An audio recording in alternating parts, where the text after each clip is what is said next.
이런 것까지.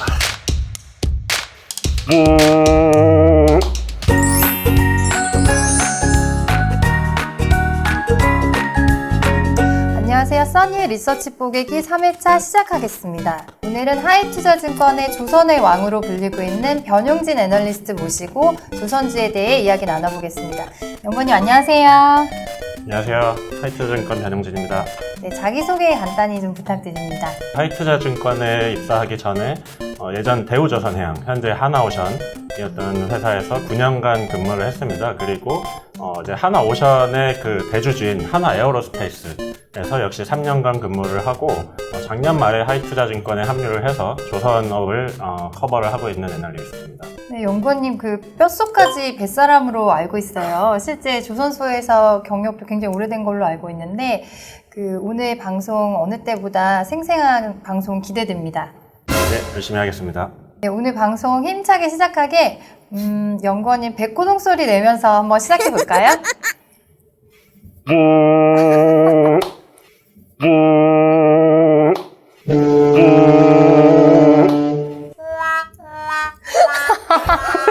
연구원님 지난 몇 년간 조선업이 대규모 손실로 어려움을 겪은 걸로 알고 있어요. 네. 그 원인이 무엇이었는지 먼저 설명 부탁드립니다. 네, 지난 몇 년간 손실을 입었던 원인은 이제 조선업에서 봤을 때 통상 조선과 해양을 나누게 되는데요. 뭐 조선 선박이라고도 하고 일반 상선으로 분류가 되는 조선 쪽이 있고, 그리고 해양 플랜트로 분류가 되는 뭐 드릴십이라든지 FPSO, 픽스드 플랫폼 이렇게 두 가지로 나눠집니다. 그런데 과거에 손실을 봤던 부분은 주로 이제 해양 쪽에서 손실을 많이 봤었고, 조선 3사 공이 손실을 한 2015년경부터 한 5년 정도 손실을 많이 봤었습니다. 근데 지금은 이제 그 상황이 많이 반전이 됐습니다. 과거에 그런 해양 손실을 봤었던 때는 해양 쪽 비중이 한 50% 이상 됐었던 때였고요.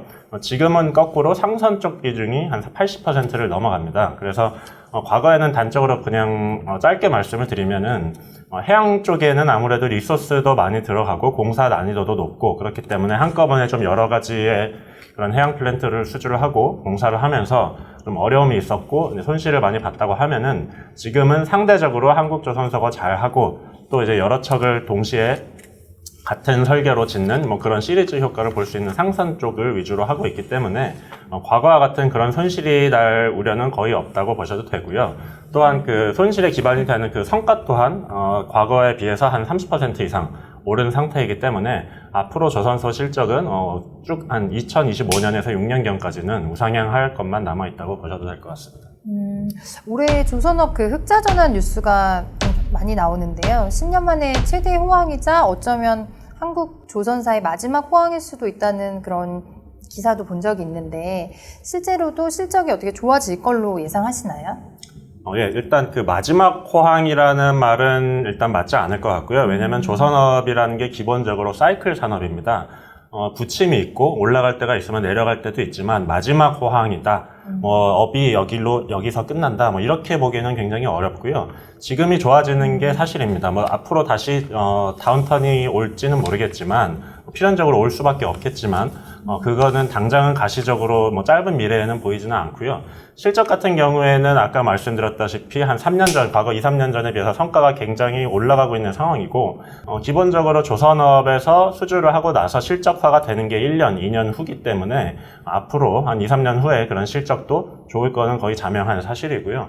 지금 빅3 조선소, 삼성, 현대, 그리고 한화 세 개의 조선소, 거기다 미포까지 이제 합쳐서 보게 되면은 현대중공업하고 삼성중공업은 이미 흑자 전환을 시작을 했습니다. 현대중공업 같은 경우에는 작년 3분기부터 흑자를 내고 있고요. 삼성중공업 역시 올해 1분기부터 흑자를 내고 있습니다. 근데 한화오션하고 현대미포조선은 아직까지 흑자 전환에는 성공을 하지 못하고 있는데, 늦어도 올해 하반기, 늦어도 한 4분기 정도부터는 흑자 전환이 거의 확실시되고 있는 상황입니다.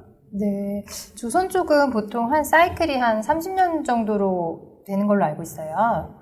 근데 이번 사이클은 그 친환경 규제로 인해 10년 앞당겨진 게 아닌가 하는 주장들이 여러 곳에서 나오고 있는데, 조선업에서 사이클이란 무엇인지, 그리고 지금 시황은 슈퍼 사이클로 볼 수 있는 건지 좀 궁금하거든요.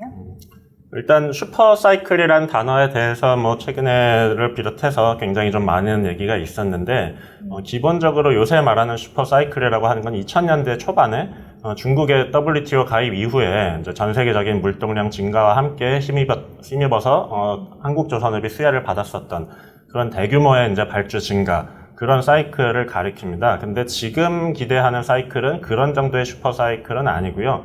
기본적으로 짧은 사이클, 한 2, 3년 정도의 사이클을 볼 수 있고, 길게는 한 2, 30년 정도의 사이클을 보는데, 2, 30년이라는 거는 배 한 척의 선령, 그러니까 배가 발주돼서 폐선되기까지의 기간이 보통 한 30년 정도가 됩니다. 그래서 그 정도 기간을 긴 사이클로 볼 수 있고, 그보다 짧게는 배가 발주돼서 건조되기까지의 기간 한 3년 정도의 사이클, 이 정도를 또 짧게 볼 수가 있는데요.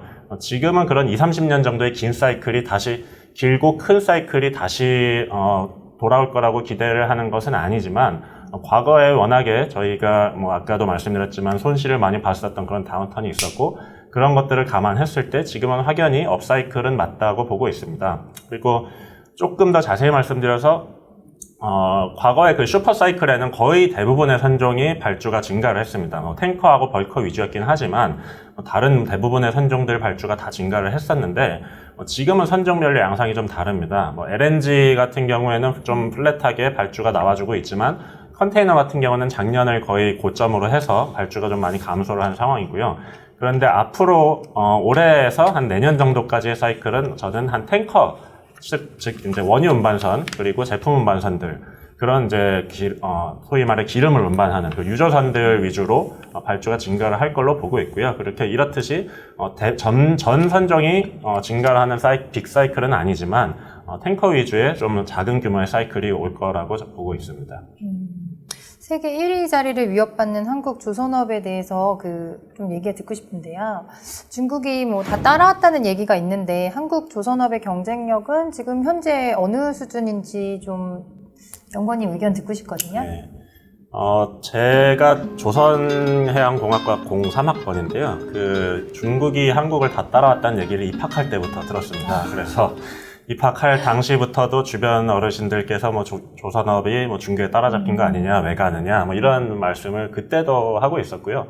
그 얘기를 지금 20년이 넘은 지금까지도 하고 있습니다. 근데 결론적으로 말씀드리면 20년 전하고는 양상이 좀 다르고 중국이 좀 많이 따라온 거는 맞습니다. 그런데 아직까지도 좀 시간이 있다. 한국의 중국의 추격을 좀 따돌릴 만한 그런 능력과 여력이 아직은 있다라고 보고 있고요. 그게 뭐 아까도 발주 측면에서 그랬지만 선종별로 약간 다릅니다. 선종별로 봤을 때 탱커하고 컨테이너선은 거의 중국이 따라왔다라고 볼 수 있고요. 특히 이제 컨테이너선 같은 경우에는 중국의 점유율이 한 50% 가까이 됩니다. 그리고 근데 LNG선, 아직까지 한국이 점유율을 수성하고 있는 LNG선 같은 경우는 한국 점유율이 한 80% 이상을 계속 지키고 있고요.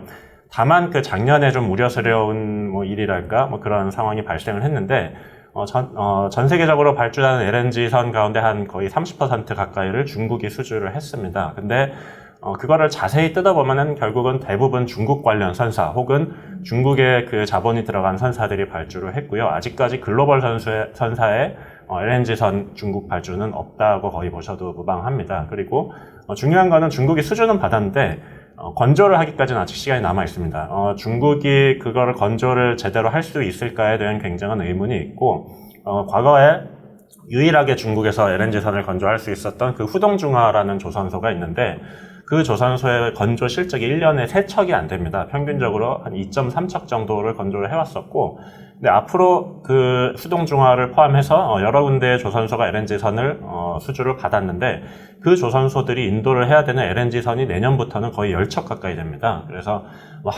거꾸로 생각해봐도 한국 조선소가 LNG선을 짓지 않던 조선소가 그 정도의 선을 건조를 제 시간에 품질 문제 없이 인도를 한다는 건 거의 불가능하다는 생각이고요. 중국이 수주를 그렇게 많이 했지만 앞으로 인도를 제대로 할 수 있을지, 결국 관건은 제대로 짓느냐, 그거에서의 문제인데, 그런 이제 앞으로 한 5년 정도의 상황을 지켜보면서 글로벌 선사들도 발주 여부를 결정을 할 거고요. 근데 개인적인 생각으로는 중국이 지금까지 받아온 수주 잔고를 그렇게 앞으로 5년 동안 제대로 소화할 수 있을 만큼의 능력을 단시간에 갖추기는 굉장히 어렵다고 생각을 합니다. 그래서 최소한 앞으로 한 5년 정도는 한국이 조금 더 그 LNG선을 대표로 한 고부가 가치 선박 쪽에서 수성을 할 거라고 생각이 되고요. 그 이후의 상황은 물론 중국이 어느 정도 잘 하느냐에 따라 다르겠지만 그때까지는 최소한 안심을 해도 좋지 않나 생각을 하고 있습니다. 네. 명쾌한 설명 감사드립니다. 연구원님 또 궁금한 게 그 조선업도 친환경 바람이 불어서 선박 회사들이 LNG 추진선과 그 메탄올 추진선 등 친환경 선박 중심으로 수주 활동을 하고 있다는 기사를 본 적이 있어요. 근데 조선업은 탄소를 얼마나 배출하는지 또 조선업에서 환경 규제는 어떤 의미를 갖는지 좀 궁금하거든요. 그 조선업에서 만든 배를 가지고 이제 운항을 하는 해운업을 좀 위주로 말씀을 드려야 될 것 같고, 그 배들이 그 전 세계에 운항하는 배들이 배출하는 이산화탄소가 전체 지구에서 발생하는 그런 산업에서 발생하는 이산화탄소의 한 2.3% 정도를 차지한다고 합니다. 그래서 결코 작지 않은 수치고, 그래서 그런 조선과 해운업의 규제를 관장하는 IMO라는 유엔 산하 국제 기구에서 그런 이제 탄소 배출과 그린하우스 가스 그리고 온실가스에 대한 그런 배출에 대한 굉장히 제한을 많이 걸고 있고요. 그래서 얼마 전에 7월에 열렸던 그런 IMO에서 열렸던 MEPC 회의라는 국제 회의에서 2050년도까지의 그런 조선 해운업에서의 이산화탄소 배출량, 선박에서의 탄소 배출량 자체를 2050년까지 제로로 만들겠다고 목표를 선언을 했습니다. 물론 이게 뭐 현실적이냐라는 문제는 좀 더 다른 문제가 되겠지만, 결과적으로 해운업에는 조금 부담이 되겠지만 조선업 입장에서는, 특히 한국조선업 입장에서는 이런 환경 규제가 좀 호재성의 하나라고 저는 생각을 하고 있고요. 그 이유는 물론 환경 규제로 인해서 발주가 굉장히 단시간에 많이 늘어나기는 어렵습니다.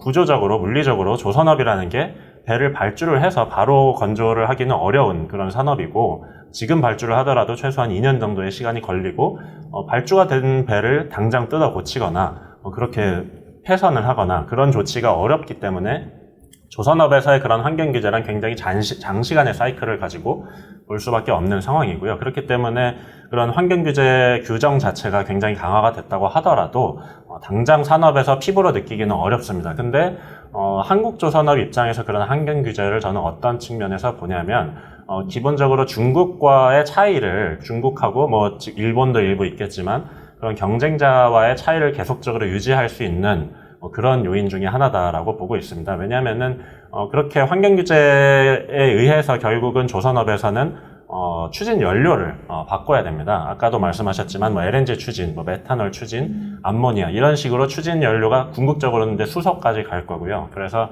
연료가 바뀌면서, 근데 연료가 바뀌고 물론 그 엔진 회사가 그것들은 이제 연구를 하고 설계를 해야 되겠지만, 조선소 입장에서는 추진 연료가 바뀐다는 것은 배 전체의 설계를 반영을 해야 된다는 얘기거든요.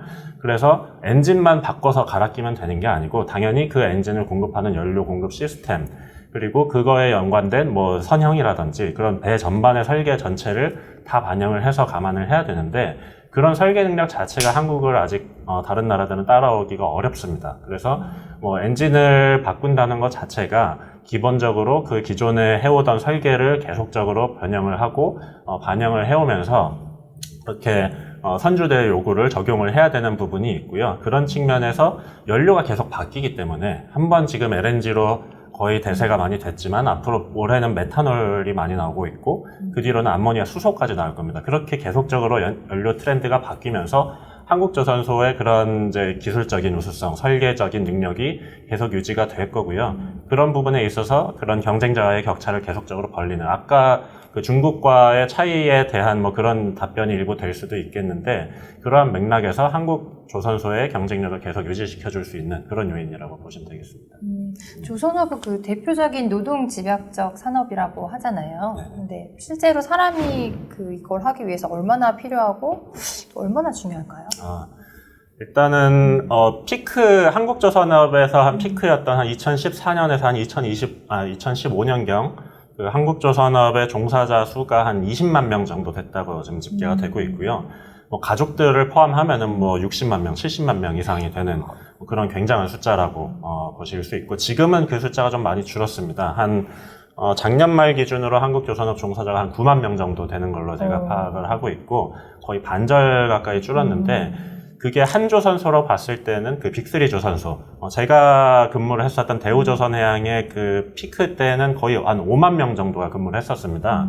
직영 기준으로 한 13,000명에서 15,000명, 그리고 이제 협력사, 사내 협력사 인원이 한 3만 명에서 그 이상, 그 정도 되는 이제 굉장한 인원이었고요. 이제 저는 그때 개인적으로 이제 야드에서 한 1년 정도 생산해서 근무를 하면서 있었던 에피소드가, 조선소에서 밥이 되게 중요하잖아요. 네. 그래서 일단은 굉장히 좀 육체 노동이고 체력이 좀 많이 소모되기 때문에 사람들이 밥을 굉장히 중요시합니다. 그래서 밥 먹으러 갈 때, 밥 때 되면은 누구보다 빨리 남들과는 다르게 그렇게 빨리 가서 밥을 먹게 되는데, 조선소 근무하는 인원이 한 5만 명 정도가 되냐면은 밥을 못 먹어요. 이게 왜 그러냐면은 배 높이가 한 10층에서 15층 아파트 그 이상 되는 배들도 있거든요. 그 배 위에 올라가서 일을 해야 되는데, 배를 오르내릴 때 계단이 있지만 너무 힘들잖아요. 매번 그렇게 하기 엘리베이터 때문에. 없나요? 예. 엘리베이터가 있는데 그 공사장 엘리베이터 보시면은 좀 임시로 그 엘리베이터가 돼, 모두가 그 엘리베이터를 타고 가기가 좀 어려워요. 그래서 어느 정도는 엘리베이터를 타고 어느 정도는 계단을 타는데, 그 정도가 되면 한 배에서 일하는 인원이 1,000명 가까이 되는 배들도 있어요. 그래서 밥 먹으러 가려면은 그 계단하고 엘리베이터 기다리는데 한 30분이 걸립니다. 그래서 내려갈 때 30분, 올라올 때 30분, 밥 먹는데 5분. 이렇게 되는 거예요. 그러니까, 사람들이 이제 밥을 제때 못 먹고 막 그래서 화나고 화도 내고. 예, 그런 에피소드들이 있었습니다. 그래도 저는 잘 먹었지만. 많이 드셨을 것 같아요. 아니요, 그래도. 좀 많이 먹었죠. 끝으로 조선업 최선호주는 어떤 게 있을까요? 예. 조선업의 지금 상장 회사, 빅3 더 해서, 이제 현대미포조선, 그리고 한국조선해양까지 5개 회사를 주로 보는데, 저는 하반기 최선호주는 현대미포조선을 제시를 하고 있습니다. 아무래도 다른 회사에 비해서 주가 자체가 아직 좀 많이 올라오지 않은 측면이 첫 번째가 있고요. 그리고 아까 전에 사이클 때 말씀을 드렸지만 현재 그리고 내년까지 사이클은 주로 탱커가 이끌어 갈 걸로 생각을 하고 있습니다. 그런데 현대미포조선이 지금까지 다른 조선소에 비해서 주가가 좀 많이 가지 못한 이유가 LNG선을 하지 않는 좀 중소형 조선소입니다. 그래서 LNG선 위주의 그런 사이클이 좋았을 때 그런 수혜를 못 봤는데요. 거꾸로 지금은 현대미포조선의 전문 선종인 탱커 시장이 이제 올 걸로 저는 보고 있습니다. 그래서 지금까지의 실적 그 흑자 전환도 빅3 조선소에 비해서 조금 늦었고, 그렇지만 앞으로는 수주도 늘어날 거고, 실적도 또 중소형 조선소이기 때문에 건조기간 자체가 좀 짧습니다. 그래서 수주가 실적이 되는 기간이 짧기 때문에 조금 더 가시적으로 확인할 수 있는 기간이 좀 더 빨라질 수 있을 거라고 보고 있고요. 그래서 하반기 그리고 내년 상반기 정도까지는 현대미포조선의 그런 상승 여력이 좋다고 보고 있습니다. 네, 오늘 리서치 뽀개기 4회차는 여기서 마무리하도록 하겠습니다. 오늘 생생한 설명해주신 변영진 연구원님 정말 감사드리고요. 네, 저는 다음 시간에도 더욱 유익한 주제로 다시 찾아뵙겠습니다. 감사합니다.